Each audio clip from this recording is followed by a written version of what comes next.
नमस्कार सर्वांना, श्री स्वामी समर्थ।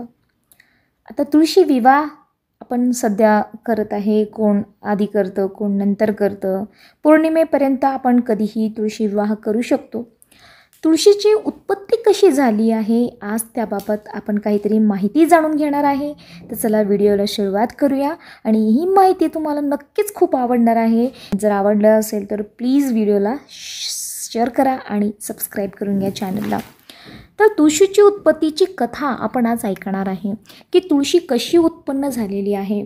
तर तुळशीच्या आधी आपण कथा ऐकण्याच्या आधी भगवान वासुदेवांचा आपण स्मरण करूया। ओम नमो भगवते वासुदेवाय। हिंदू धर्मामध्ये आपण अतिशय पवित्र मानली जाणारी जी तुळस आहे ही आपण फक्त एक वनस्पती म्हणून असं समजतो, पण ही फक्त एक वनस्पती नाही तर ती एक देवी आहे। तिची उत्पत्ती आणि भगवान विष्णूंशी जे त्यांचा विवाह आहे ते एक पौराणिक कथेवर अवलंबित आहे। त्याच्या मागे एक कथा आहे ज्यामुळे आपण दरवर्षी तुळशी विवाह साजरा करत असतो। शाप आणि त्यागाची कथा आहे ही, आणि त्या तुळशीचा जन्म त्यासोबत आपण सगळं काही बघूया या व्हिडिओमध्ये। तुळशीचा जन्म जो आहे हे तुळशीला वृंदा म्हणून आधी ह्यांचं नाव जे आहे तो आधी वृंदा होता। ही दैत्यराज जालंधर यांची पत्नी आणि भगवान विष्णूंची परमभक्त होती। जे जालंधर जो की एक जे आपले भगवान शंकर आहेत त्यांचा तो एक रूप होता, जालंधर म्हणून तो भगवान शंकराचा एक रूप होता। आणि वृंदा ही त्यांची पत्नी होती। वृंदा ही भगवानांना मानणारी भगवान विष्णूंची खूप मोठी भक्त होती।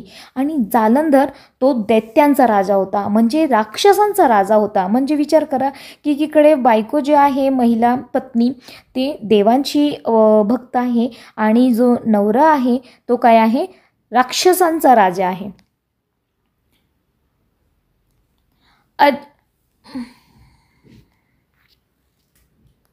वृंदाच्या अखंड पतिव्रता धर्माच्या सामर्थ्यामुळे ती भले देवांची भक्त होती आणि राक्षसाचा राजा होता तिचा नवरा, पण ती खूप पतिव्रता होती। आणि त्याच वृंदाच्या अखंड पतिव्रता या धर्माच्या सामर्थ्यामुळे तिचा पती जो आहे जालंधर अत्यंत शक्तिशाली आणि अजय झाला होता। कारण ज्या नवऱ्याची पत्नी ही पतिव्रता असते त्या नवऱ्याची शक्ती खूप जास्त प्रमाणामध्ये वाढत असते, हे आपल्याला इतिहास सांगत असतो, आपली पौराणिक कथा सांगत असते आपल्याला याच्यामधून। म्हणून प्रत्येक महिलांनी पतिव्रता असणे हा खूप गरजेचा आहे, जेणेकरून एकदम खूप जास्त संकटमध्येही जर असेल तिचा नवरा तर तो सुद्धा टळला जातो। कारण जी आपली पत्नी आहे तिची शक्ती त्यांच्या मागे जे आहे ते काम करीत असते। तर त्याला हरवणं कोणालाही देवतांनाही शक्य नव्हतं। म्हणजे तो भले राक्षस होता पण त्यामागे एक अद्भुत ती शक्ती होती, जी होती वृंदाची पतिव्रताची शक्ती होती। आणि त्या धर्माची शक्ती इतकी मोठी होती की तो दैत्य असून सुद्धा देवतासुद्धा त्याला पराजित करू शकले नाही। आता देवांना एक संकट आलं। काय आलं की जालंधराच्या जे वाढते अत्याचार आहे, कारण तो होता तो राक्षस, तो दुसऱ्यावरती अत्याचार करत होता। त्रस्त झालेले जे काही देवी देवता, कारण आपल्याला माहिती आधीचे जे राक्षस आहे, जसं संत आहे, जसं ऋषीमुनी आहेत, ते आपल्या सृष्टीच्या रचनेसाठी सगळ्यांच्या भल्यासाठी एखादं हवन करत आहे तर त्यांना ते त्रास द्यायचे, हवन संपन्न होऊ द्यायचे नाही। जे गरीब लोक आहे त्यांना छळायचं, त्यांना त्रास द्यायचं, सगळीकडे अस्तव्यस्त सगळं करून टाकायचं। अशा प्रकारचे जे आहे तो राज्य तो चालत होता, जालंधराचा अत्याचार वाढत होता। आणि सर्व देवतांनी मग काय केलं, सर्व देवतांचं जसं आपण बघतो हमेशा टी व्हीमध्ये तुम्ही पाहिलं असाल सगळीकडे तोच असतो, जेव्हा सर्व देवतांना अशक्य अशा गोष्टी होतात तेव्हा ते महादेवांकडे जातात, तेव्हा ते विष्णू भगवानांकडे जातात। तसं सर्व जे देव आहे ते विष्णू भगवानांकडे गेले। आणि त्यानंतर जे जगतहार आहेत आपले, म्हणजे या पृथ्वीचे करता धरता, तर त्यांच्याकडे त्यांनी सांगितलं, आपली समस्या त्यांनी सांगितली आणि भगवान विष्णू यांना मदतीसाठी साकडे घातले। आता विष्णूंनी काय, कारण आपण भगवान विष्णूंना आपण मानत असतो की ते छल वापरत असतात. महाभारत त्यांच्यामुळे आपण जिंकलो, पांडव जिंकले, सत्याचा विजय झाला. पण जर सत्य असेल, जर खरं असेल, जर धर्म त्या बाजूने असेल, तर त्या धर्माकडे, त्या सत्याला जिंकण्यासाठी छल हा उचित आहे, असं भगवान कृष्णांचं म्हणणं आहे. एखादा चांगल्या कार्य करण्यासाठी जर तुम्हाला खोटंही बोलावं लागलं असेल तर तो सुद्धा उचित आहे, हे भगवान कृष्णांचं म्हणणं आहे. तर भगवान कृष्ण जे छल करत असतात चांगल्यासाठी, जगतच्या पालनासाठी, जगतच्या चांगल्यासाठी, तर अशी भगवान विष्णूंनी काय केलं, जगाच्या कल्याण करण्यासाठी आणि जालंधराचा नाश करण्यासाठी भगवान विष्णूंनी जालंधरचे रूप धारण केले आणि वृंदाच्या महालात प्रवेश केला.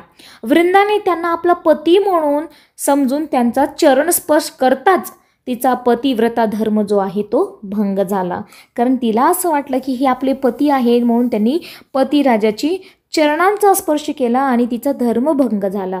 जालिंधराचा वध झाला त्यानंतर. मग वृंदाचं जसं सतीत्व आहे, म्हणजे जिचा पतिव्रता धर्म आहे तो नष्ट झाला आणि जालंधराचं जर सर्व शक्ती आहे ते संपून गेल्या आणि युद्धामध्ये भगवान शंकरांनी त्याचा वध केला. जालंधर हे भगवान महादेवांचाच एक अवतार होता.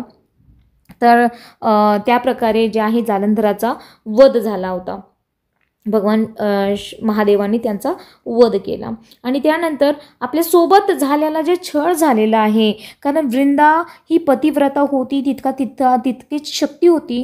मग तिला जेव्हा जाणीव झाली की आपल्यासोबत छळ केलेला आहे, आणि ते कोण, भगवान विष्णू, ज्यांची ती परमभक्त होती, तर आपल्यासोबत छळ झाल्यामुळे क्रोधित आणि दुःखी झालेल्या वृंदाने भगवान विष्णूंना तुम्ही दगड व्हाल असा शाप दिला. म्हणजे तुम्ही जे भगवान विष्णूंना शाप दिला वृंदाने की तुम्ही दगड होणार आहे. विष्णूंनी जगाच्या कल्याणासाठी तो जो शाप दिला आहे वृंदाने तो सुद्धा स्वीकारला आणि ते शालिग्राम रूपात दगड बनले होते. म्हणजे त्यांचा एक शालिग्राम हा भगवान विष्णूंचाच रूप आहे, तो दगड बनले होते. त्यानंतर जेव्हा शाप दिला वृंदाने, तेव्हा आपल्या पतीच्या, म्हणजे जे जालेंद्र होता त्यांच्या शरीरासोबत जे आहे ते मी सुद्धा सती होणार आहे, म्हणून असं वृंदाने ठरवलं की माझा पतीच नाही राहिलं तर मी जगून काय करू, मी सुद्धा त्यांच्यासोबत सती होणार आहे. ती भस्म झाल्यानंतर तिच्या राखेतूनच एक पवित्र रोपाची उत्पत्ती झाली. जेव्हा ती स्वतः भस्म होऊन गेली तेव्हा तिकडून एक झाड निघाला. तो जो रोप आहे तो तुळशीचा रोप होता. भगवान विष्णूंनी याच रोपाला तुळशी असे नाव दिले आहे. जी इतकी पतिव्रता स्त्री होती, तिचा छळ झाला, म्हणजे तिला धोका दिला गेला, तो पण भगवान विष्णूंनी दिला, तो चांगल्यासाठी दिला, पण ती स्वतः भस्म होऊन गेली आणि तिच्यातून एक रोप निघालं. आता वरदान दिलेलं आहे की वृंदेच्या त्यागावर तिने जे त्याग केला, तिनं जे पतिव्रता धर्म आचरण केला होता, तिचा जो त्याग आहे त्याच्यावर भगवान विष्णू खूप प्रसन्न झाले आणि भगवान विष्णूंना तिला असं वरदान दिलं वृंदाला की यापुढे तू लक्ष्मीप्रमाणेच माझी प्रिय असणार आहे. जशी मला आई लक्ष्मी माझी प्रिय आहे, तशी तू सुद्धा मला प्रिय असणार आहे. माझी पूजा तुळशीच्या पानाशिवाय अपूर्ण मांडली जाणार आहे. त्यामुळे आपण भगवान विष्णूंची पूजा करताना तुळशी दळ नक्कीच अर्पण करत असतो. माझा शालिग्राम अवतार आणि तुझा तुलसी अवतार यांचा विवाह दरवर्षी कार्तिक महिन्यात होणार आहे, असं भगवान विष्णूंनी त्यांना सांगितलं आणि त्यांना हे वरदान दिलं. या कथेमुळेच शालिग्राम म्हणजे जे विष्णू आहे आणि तुळस यांचा विवाह करण्याची परंपरा सुरू झाली. तुळशी विवाहाचे महत्त्व. आता ते शालिग्रामनी म्हणजे भगवान विष्णूंनी, आता काही जणांना प्रश्न पडतो की भगवान विष्णूंनी का तिच्यासोबत विवाह करण्याचं असं ठरवलं की तुळशीसोबत माझा विवाह होणार आहे. कारण की भगवान विष्णू काय आहे, कणाकणात आहे, क्षणाक्षणात आहे, मनामनात आहे. कारण पूर्ण जगताचे, या जगतचे पालनहार आहे ते. प्रत्येक व्यक्तीमध्ये, प्रत्येक राक्षस असो, किडे मकोडे असो, व्यक्ती असो, मनुष्य जाती असो, प्रत्येक वस्तूमध्ये भगवान विष्णूंचा वास असतो. मग भगवान विष्णूंनी सांगितले की तो जालंधर जो राक्षस होता त्याच्यामध्ये सुद्धा मीच आहे. म्हणून भगवान विष्णूंनी असं वर दिला की कार्तिक महिन्यामध्ये तुळशी, जो आईच्या वृंदाच्या राखेने उत्पत्ती झाली, ते तुळस आणि जे भगवान विष्णूंचे जो दगडाचा रूपामध्ये शालिग्राम आहे त्यांचा विवाह होणार आहे, असं त्यांनी सांगितलं. आणि त्यापासून तुळशी विवाहाची ही परंपरा सुरू झाली आहे. तुळशी विवाहाचे काय महत्त्व आहे तुम्हाला माहिती आहे का? तर तुळशी विवाह साजरा करणे म्हणजे तुळशी चा लग्न करणे म्हणजे कन्यादानाचे पुण्य आपल्याला मिळत असतो. आता ज्यांना मुलगी नाही आहे तर त्यांनी तुळशी विवाह करायचं आणि कन्यादान करायचं, जेणेकरून त्यांना कन्यादान करायचं पुण्य त्यांच्या पदरी पडतो. आणि त्यासोबत यानंतर आपण तुळशी विवाह केल्यानंतरच आपण आपला चतुर्मास जो आहे तो संपत असतो. आणि जसं विवाह आहे, वास्तू आहे, मुंज आहे, आपल्या घरामध्ये जे काही शुभ कार्य आहे त्या या दिवसापासून सुरुवात होत असते. तुळशी विवाह झाल्यानंतर म्हणजे भगवान विष्णू आणि म्हणजे शालिग्राम आणि वृंदा म्हणजे तुळशी यांचा लग्न झाल्यानंतरच इतर सगळ्यांचे लग्न आपण करत असतो. आणि आपल्या घरामध्ये सुख, समृद्धी, शांती आणि देवी लक्ष्मीचा वास सुनिश्चित होत असतो जर आपण तुळशी विवाह करत असतो.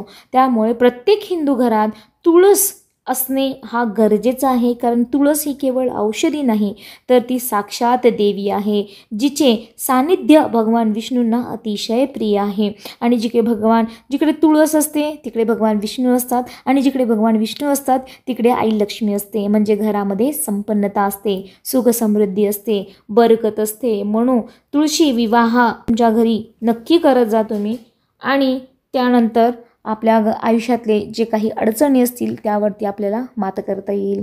स्टोरी कशी वाटली काय नाही मला नक्की सांगा कमेंटमध्ये. श्री स्वामी समर्थ.